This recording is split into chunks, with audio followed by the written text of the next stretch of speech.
kutumia vitenzi. Gukoresha inshinga.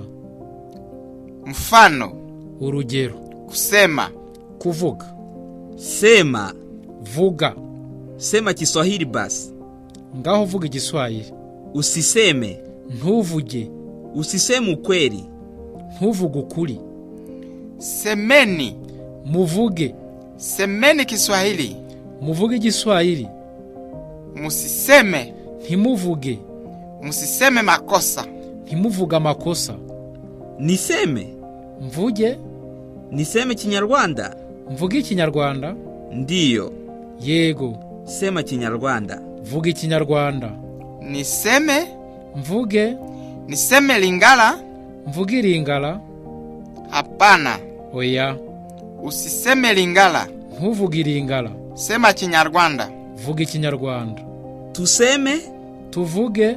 Tuseme lugha moja. Tuvuge ururimi rumwe. Ndiyo. Ye. Semeni lugha moja. Muvuge ururimi rumwe. Tuseme. Tuvuge. Tuseme bei letu.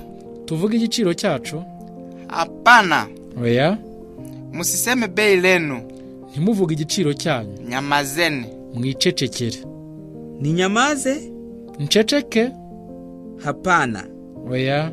Usinyamaze. Ntuceceke. Sema tu. Gira icyo uvuga.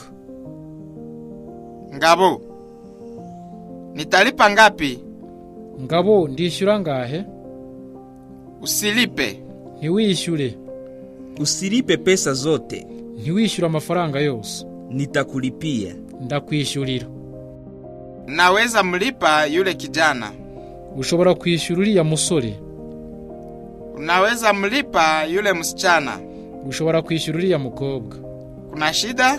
Hari ikibazo gihari? Hakuna shida. Nta kibazo gihari. Shida gani? Ikibazo ki? Siyo shida. Icyo si ikibazo. Tulia. Tuza.